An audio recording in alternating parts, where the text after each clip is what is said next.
Hello everyone, welcome to eagle ice academy. Eagle enrichment series में आपका सबका स्वागत है। एनरिचमेंट सीरीज में हम हाई वोल्टेज टॉपिक फोकस करते हैं। एनवायरनमेंट के हमने अभी तक टॉपिक फोकस किए हैं ecosystem, biodiversity, types of pollution.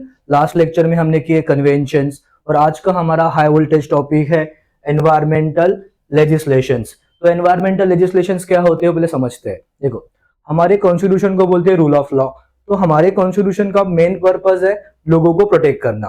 Okay, लेकिन हमारे कॉन्स्टिट्यूशन में एनवायरनमेंट को प्रोटेक्ट करने के लिए एज सच कोई लेजिस्लेशंस इनबिल्ड नहीं थे। वो काम डीपीएसपी में गवर्नमेंट के ऊपर रखा था। तो डीपीएसपी में हमारे पास एक आर्टिकल था, आर्टिकल नंबर 48A। और डीपीएसपी क्या होते हैं? These are guidelines given to the state. State मतलब क्या? गवर्नमेंट के ऊपर ऐसे गाइडलाइंस रखे हैं कि आप लॉ बनाओ और एनवायरनमेंट को प्रोटेक्ट करो। तो बेसिकली हम आज के टॉपिक्स में हम फोकस करने वाले हैं जो जो पार्लियामेंट ने अभी तक लॉ बनाए हैं। उसमें से इंपॉर्टेंट लॉज है wildlife protection act, water prevention act, उसके अलावा air prevention, environment protection, biodiversity act.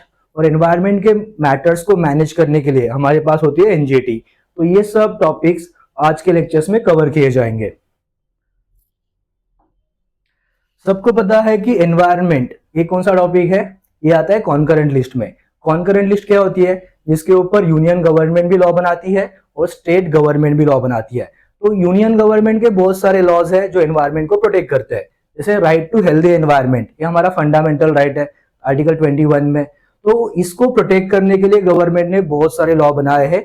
उसमें से इंपॉर्टेंट है वाइल्ड लाइफ प्रोटेक्शन एक्ट 1972 का। देखो, एज सच हमारे पास एनवायरनमेंट को प्रोटेक्ट करने के लिए बहुत सारे लॉज नहीं थे, लेकिन जब से स्टॉकहोम कन्वेंशन बनाया, साइट्स बनाया, convention on international trade in endangered species, तो इंडिया ने इंटरनेशनल एग्रीमेंट्स तो साइन किए थे, लेकिन खुद के होम कंट्री में हमारे पास बहुत सारे लेजिस्लेशंस नहीं थे। लेजिस्लेशन मतलब लॉ नहीं थे। तो हमने एक कंप्रिहेंसिव लॉ बनाया, उसका नाम रखा वाइल्ड लाइफ प्रोटेक्शन एक्ट। ये आया कब? 1972 में। तो इसके मेन प्रोविजंस क्या है आप समझो। देखो, हमारे पास जो कंसेप्ट है प्रोटेक्टेड एरियाज का, तो प्रोटेक्टेड एरियाज क्या होते हैं?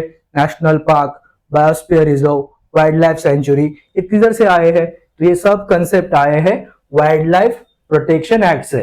तो बेसिकली बनाया क्यों है? To ensure protection of endangered species. अभी एंडेंजर्ड स्पीशीज क्या होते हैं? ऐसे स्पीशीज जिनको थ्रेट ज्यादा होता है। तो ये स्पीशीज को हम प्रोटेक्ट नहीं करेंगे तो over the period of time ये स्पीशीज क्या हो जाएंगे? एक्सटिंक्ट हो जाएंगे। तो हम चाहते हैं जो हमारे वाइल्ड लाइफ के स्पीशीज है वो क्या हो जाए? सिक्योर हो जाए। तो उसके लिए हमने क्या बनाया है? Wildlife protection act. जिसका मेन पर्पस क्या है? To ensure the protection of endangered species और regulate the hunting and poaching. तो आपको पता है कि बहुत सारे जो एनिमल्स होते हैं इनका पोचिंग, किलिंग करते हैं, क्योंकि उनके जो प्रोडक्ट्स होते हैं वो इंटरनेशनली, नेशनली क्या करते हैं? इलीगली सेल करते हैं। तो ऐसा ना हो, तो इसके ऊपर क्या होना चाहिए? रेगुलेशन। तो इसके लिए हमारे पास क्या है?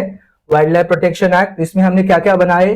National park, wild life sanctuary and reserve. तो आपको पता है जैसे कि टाइगर रिजर्व, तो टाइगर रिजर्व को प्रोटेक्ट करने के लिए हमारे पास एक अथॉरिटी है, उसका नाम है नेशनल टाइगर कंजर्वेशन अथॉरिटी, उसको एनटीसीए बोलते हैं। तो नेशनल टाइगर कंजर्वेशन अथॉरिटी किधर से बनाई? Wild life protection act. Protected areas किधर से बनाए? Wild life protection act. तो ये हमारा बेसिकली क्या है? एक कंप्रिहेंसिव लॉ है। इसमें सब कुछ चीजें क्या करते हैं? तो उसको बोलते हैं अम्ब्रेला लेजिस्लेशन। एक ही लॉ में हमने ट्राई किया है नेशनल पार्क को रेगुलेट करो, वाइल्ड लाइफ सेंचुरी को प्रोटेक्ट करो, और हमारे जो एक्टिविटीज होते हैं डेवलपमेंटल एक्टिविटीज उसके ऊपर क्या किया जाए? कंट्रोल किया जाए। ओके, तो इसमें एक बनाया है वाइल्ड लाइफ एडवाइजरी बोर्ड। देखो, मैंने जैसे बताया कि जो हमारा एनवायरमेंट टॉपिक है ये क्या है? बेसिकली कॉन्करेंट लिस्ट में आता है। तो यूनियन गवर्नमेंट भी लॉ बनाता है, स्टेट गवर्नमेंट भी लॉ बनाते हैं। तो इनके बीच में क्या होनी चाहिए? Proper coordination. और कोऑर्डिनेशन के लिए हमारे पास क्या बनाया गया? Wild life advisory board. तो ये कोऑपरेशन को प्रमोट करता है between union government and state government. Okay, तो इसमें एक वर्ड है promotion of coexistence between humans and wild life. Humans and wild life क्या है? कि ह्यूमंस डेवलपमेंट भी हो और वाइल्ड लाइफ भी प्रोटेक्ट हो। तो दोनों के लिए हमने क्या किए हैं? वाइल्ड लाइफ प्रोटेक्शन एक्ट में शेड्यूल्स बनाए हैं। तो शेड्यूल्स 1, शेड्यूल 2, ऐसे हमारे पास 6 शेड्यूल्स है। तो जो हमने स्पीशीज शेड्यूल 1 और 2 में रखे हैं, तो इनका हंटिंग करना अलाउड ही नहीं है, और इनका हंटिंग करोगे, इनको किल करोगे, तो आपको मैक्सिमम नंबर ऑफ पनिशमेंट मिल सकती है। जो स्पीशीज शेड्यूल 3 और शेड्यूल 4 में है, ये भी थ्रेटेंड है, लेकिन इनको मारोगे तो आपको कंपैरिजन में पनिशमेंट कम मिलेगी। लेकिन जो स्पीशीज शेड्यूल 1 और शेड्यूल 2 में है, इनका आप किलिंग करते हो या इनको आप क्या करते हो, थ्रेट करते हो, तो मैक्सिमम आपको क्या मिलेगी, पनिशमेंट। जो स्पीशीज शेड्यूल 5 में है, उनको बोलते हैं वर्मिन एनिमल्स, और ऐसे एनिमल्स किल करना अलाउड होता है। और 6 शेड्यूल्स में जो भी प्लांट्स है, उनका कल्टीवेशन करना अलाउड नहीं है। तो वाइल्ड लाइफ प्रोटेक्शन एक्ट से क्या पता चलता है, इनको हमने स्पीशीज को अलग अलग कैटेगरीज में रखा है। तो शेड्यूल कितने हैं, 6 शेड्यूल है, उसमें से पहले 2 शेड्यूल्स है, इनको हाई थ्रेट है, इनको प्रोटेक्शन भी ज्यादा मिला है। दूसरे स्पीशीज रखे हैं शेड्यूल 3 और 4 में, तो इनको कंपैरिजन में इनकी संख्या है, लेकिन उनको भी मारना अलाउड नहीं है। और 5th शेड्यूल में जो भी एनिमल्स है, उनको बोलते हैं वर्मिन एनिमल्स, इनको आप मार सकते हो। और कंपैरिजन में 6th में जो भी है प्लांट्स, इनका कल्टीवेशन करना अलाउड नहीं है। तो हमारे पास जो इंपॉर्टेंट अम्ब्रेला लॉ है, उसका नाम है वाइल्ड लाइफ प्रोटेक्शन एक्ट। इसमें प्रोटेक्टेड एरियाज बनाए, रूल्स रेगुलेशंस बनाए, और ओवरऑल हमारे एनवायरमेंट को हमने, या तो हमारे बायोडाइवर्सिटी को प्रोटेक्ट करने के लिए हमने क्या बनाए, rules and regulations. Okay, next law जो है, जो वाटर के लिए है, तो उसका नाम है water prevention and control of pollution. तो लास्ट लेक्चर में हमने देखा कि पोल्यूशन होता क्या है। तो पोल्यूशन क्या होता है, पोल्यूटेंट, देखो anything which is unnecessary unwanted. तो एनवायरमेंट में जो भी चीजें अनवांटेड है, एक्सेस है, हार्मफुल है, उसको हम क्या बोलते हैं, पोल्यूशन। तो वाटर पोल्यूशन तो इंडिया में रिवर्स में, लेक्स में, सब जगह पे हो रहा है, और इसका इम्पैक्ट ओवरऑल एनवायरमेंट पे, इकोसिस्टम पे, इकोनॉमी पे हो रहा है। तो इसको रेगुलेट करना बहुत क्या है, जरूरी है। इसके लिए 1974 में गवर्नमेंट ने इसके लिए क्या बनाया, एक्ट बनाया, उसका नाम क्या रखा, water prevention and control of pollution act. इसमें हम rivers, lakes, ponds, ground water contaminate होने से क्या कर सकते हैं, बचा सकते हैं। तो contamination of water maximum level पे होगा, तो हम इंडस्ट्री के लिए, डोमेस्टिक पर्पस के लिए वाटर की हमें क्या हो जाएगी, कमी हो जाएगी। तो इसके लिए हमारे पास क्या है, रेगुलेशंस है।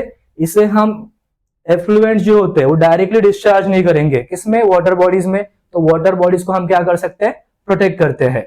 ओके, इसमें एक बोर्ड बनाया है, उसका नाम है सेंट्रल पोल्यूशन कंट्रोल बोर्ड। तो आपको वाटर क्वालिटी चेक करनी है, उसके स्टैंडर्ड सेट करने हैं, तो इसके लिए हमारे पास क्या होने चाहिए, सेंट्रलाइज बोर्ड होना चाहिए। तो आपको एग्जाम में क्वेश्चन पूछेंगे, सेंट्रल पोल्यूशन कंट्रोल बोर्ड ये कौन से एक्ट से बनाया, तो आप बता सकते हो कि वाटर एक्ट जो है 1974 का। तो इसका काम क्या होता है, बेसिकली इसका हेडक्वार्टर है न्यू दिल्ली में, environment of ministry and forest climate change के अंदर आता है।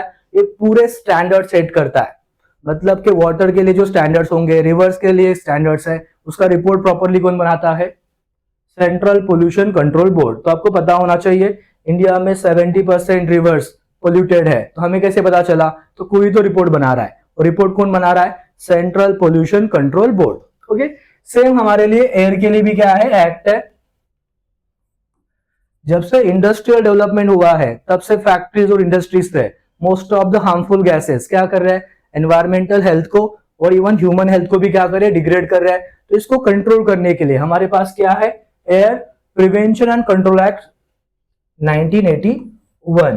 तो ये भी बेसिकली क्या करेंगे, एमिशन स्टैंडर्ड्स। एमिशन स्टैंडर्ड्स क्या होंगे, आपको कौन से इंडस्ट्री से कितने, जैसे कि हमारे पास लास्ट लेक्चर में हमने देखा भारत स्टेज स्टैंडर्ड्स, आपके व्हीकल से भी कितने पोल्यूटेंट एमिट होने चाहिए, हम क्या करते हैं, सेट करते हैं, हम खुद को अपग्रेड करते हैं। तो ओवरऑल एयर, जैसे इंडिया में बहुत सारा प्रॉब्लम है एयर, मतलब इंडिया के बहुत सारे सिटीज है, दिल्ली है, कानपुर है, ये हाईली पोल्यूटेड है, और ऐसे लोगों में अस्थमा या तो दूसरे प्रॉब्लम्स हो जाते हैं, डिजीजेस हो जाते हैं। एनवायरमेंट को प्रोटेक्ट करने के लिए हमारे पास एक कंप्रिहेंसिव एग्रीमेंट है, उसका नाम है एनवायरमेंट प्रोटेक्शन एक्ट। तो कंप्रिहेंसिव एग्रीमेंट क्या होता है, बेसिकली इसमें जो चीजें हमारे प्रीवियस एक्ट ने कवर किए नहीं होते, उसमें ये सब क्या करता है, जैसे एनवायरमेंटल इंपैक्ट असेसमेंट, या तो जो भी चीजें पहले प्रीवियस एक्ट क्या नहीं करते, देखते नहीं, वो सब इसमें आ जाते हैं। तो ये अम्ब्रेला लेजिस्लेशंस है, मतलब इसमें मोस्ट ऑफ द थिंग्स क्या हो जाते हैं, कवर हो जाते हैं। तो ये एक्ट बनाया कब था, जैसे इंडिया में एक ट्रेजेडी हो गई थी, उसका नाम था भोपाल गैस ट्रेजेडी, और इसमें बहुत सारी दिक्कतें हुई थी, इसको अच्छे से मैनेज नहीं किया था, अच्छे से मॉनिटर नहीं किया था। तो ऐसी चीजें फ्यूचर में ना हो, तो एनवायरमेंट का इम्पैक्ट ओवरऑल इकोसिस्टम पे, इकोनॉमी पे ना हो, इसके लिए हमने क्या बनाया था, एनवायरमेंट प्रोटेक्शन एक्ट। आपको पता होना चाहिए कब आया है, 1986 में। ओके, इसके अलावा हमारे पास एक बड़ा लेजिस्लेशन है, उसका नाम है बायोडायवर्सिटी एक्ट। तो बायोडायवर्सिटी एक्ट क्या है, ये बेसिकली जो चीजें कवर करता है, जैसे कि regulation of access, benefit sharing, traditional rights, penalties and documentation. मतलब इसमें क्या होगा, कंपनीज, इंडियन कंपनी हो या बाहर की कंपनी हो, जब इंडिया में वो अपना सेटअप करते हैं, इन्वेस्टमेंट करते हैं, तो उनको लेने पड़ते हैं एनवायरमेंटल क्लियरेंसेस। एनवायरमेंटल क्लियरेंसेस क्या होते हैं, सर्टिफिकेट्स होते हैं। तो बेसिकली ये सर्टिफिकेट्स गवर्नमेंट क्या करती है, इशू करती है कि जो आपका प्रोजेक्ट है उसके लिए गवर्नमेंट क्या कर रही है, क्लियरेंस दे रही है। ट्रेडिशनल राइट्स क्या होते हैं, मान लो जो भी शेड्यूल एरियाज है, ट्राइबल एरियाज है, तो उनको बेसिकली माइनर प्रोडक्ट्स कलेक्ट करने क्या होते हैं, अलाउड होते हैं। तो ट्रेडिशनल राइट्स भी ये क्या करती है, रिकॉग्नाइज करती है। जो भी वायलेशन करेगा तो इसमें प्रोविजंस है कि गवर्नमेंट उनके ऊपर क्या कर सकती है, पेनल्टीज कर सकती है। तो बायोडायवर्सिटी एक्ट क्या है, ओवरऑल एक कंसेप्ट है जिससे हम ओवरऑल बायोडायवर्सिटी को क्या कर सकते हैं, प्रोटेक्ट कर सकते हैं। ये बेसिकली आया था 2002 में। ओके, अभी जो एनवायरमेंटल लेजिस्लेशंस है, एनवायरमेंटल मैटर्स है, इसको मैनेज करने के लिए, इसका स्पीडी डिस्पोजल करने के लिए हमारे पास स्पेशलाइज्ड जुडिशियल बॉडी है। स्पेशलाइज्ड जुडिशियल बॉडी क्या होती है, ये जुडिशरी जैसे जस्टिस सिस्टम देती है। तो एनवायरमेंटल क्लियरेंसेस हो, एनवायरमेंटल प्रोजेक्ट हो, तो इसको हैंडल कौन करता है, इसका नाम है नेशनल ग्रीन ट्रिब्यूनल्स। तो नेशनल ग्रीन ट्रिब्यूनल्स क्या है, ये 2010 में पार्लियामेंट ने एक एक्ट बनाया था और उनको पावर दिए थे कि एनवायरमेंटल मैटर्स आप क्या कर सकते हो, स्पीडी जस्टिस देना है with in time bound. Time bound क्या होता है, इनको अपने केसेस विद इन 6 मंथ क्या करने पड़ते हैं, हैंडल करने पड़ते हैं। अभी एनवायरमेंटल मैटर्स एनजीटी हैंडल कर रही है, इसका मतलब हमारे नॉर्मल जुडिशरी के ऊपर से क्या हो चुका है, वर्कलोड थोड़ा सा कम हो गया है। तो ये एनजीटी का बेसिक काम क्या होता है, ओवरऑल एनवायरमेंट को प्रोटेक्ट करना। Okay, it's environmental code to ensure sustainable development and ecological justice. तो इकोलॉजिकल जस्टिस हो, एनवायरमेंटल प्रोटेक्शन हो, इसके लिए हमारे पास क्या है, एक स्टैट्यूटरी बॉडी है, उसका नाम है एनजीटी। और एनजीटी का फॉर्मेशन कब किया है, 2010 में। ओके, ये क्या प्रोवाइड करती है, स्पीडी एनवायरमेंट जस्टिस। ये नॉर्मल हमारी जो हायर जुडिशरी है, सुप्रीम कोर्ट, हाई कोर्ट, इनके ऊपर से क्या कर रही है, बर्डन को कम कर रही है, reduce burden. It's ensure implementation of environmental laws. जैसे एनवायरमेंटल लॉज कौन से है, वाटर एक्ट है, एयर एक्ट है, इनका प्रॉपर क्या हो, स्ट्रिंजेंट उनका इंप्लीमेंटेशन हो। एक कौन मेक श्योर करेगा, एनजीटी मेक श्योर करती है। तो एनजीटी का बहुत बड़ा रोल है सस्टेनेबल डेवलपमेंट में। ओके, इसका जुरिस्डिक्शन कौन से एक्ट में होता है, एनजीटी कौन से केसेस देखती है, तो पहले देख लो, water act 1974, air act 1981, environment protection act 1986, forest act 1980 और बायोलॉजिकल डाइवर्सिटी एक्ट 2002।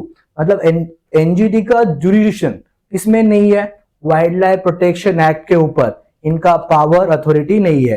तो किसमें है, तो ये है। इनका प्रिंसिपल बेंच किधर है, एनजीटी किधर से काम करती है, तो न्यू दिल्ली से। तो प्रिंसिपल बेंच है इनका न्यू दिल्ली में, लेकिन एक्सेसिबिलिटी ज्यादा हो, मतलब इसके बहुत सारे ब्रांचेस होने चाहिए, तभी हमें क्या मिलेगा, एनवायरमेंटल जस्टिस। तो अदर ब्रांचेस किधर है, लोकेटेड इन भोपाल, पुणे, कोलकाता, चेन्नई। इससे क्या होगा, वाइडर एक्सेसिबिलिटी, मतलब बहुत सारे लोग एनवायरमेंटल जस्टिस ले पाएंगे। आपको समझना क्या है, एनवायरमेंट को प्रोटेक्ट करने के लिए पार्लियामेंट क्या बनाती है, लॉज बनाती है, उसको बोलते हैं स्टैट्यूटरी बॉडीज। उसमें से इंपॉर्टेंट कौन से है, उसमें से इंपॉर्टेंट हमारे पास है wildlife protection act, environment protection act, air act, water act. तो ये act exam point of view से बहुत इंपॉर्टेंट है, और इसको अच्छे से मैनेज करने के लिए एक बॉडी है, उसका नाम है नेशनल ग्रीन ट्रिब्यूनल्स। तो ये एग्जाम पॉइंट ऑफ व्यू से हाई वोल्टेज टॉपिक है। ओके, तो आज के सीरीज में इतना ही है। तो हमने अभी तक क्या क्या कवर किया है, ecosystem, biodiversity, pollution, types, ecosystem के इकोटोन, यूट्रोफिकेशन, इंपॉर्टेंट कन्वेंशंस और आज इंपॉर्टेंट लेजिस्लेशन। ये कंटिन्यू सीरीज ऐसे ही चलेगी। जो सब्सक्राइबर मतलब जो व्यूवर्स नए हैं तो आप हमारे चैनल को क्या करो, लाइक करो, कमेंट करो, सब्सक्राइब करो, तो जो नए वीडियोस है आप तक पहुंच जाएंगे। Thank you.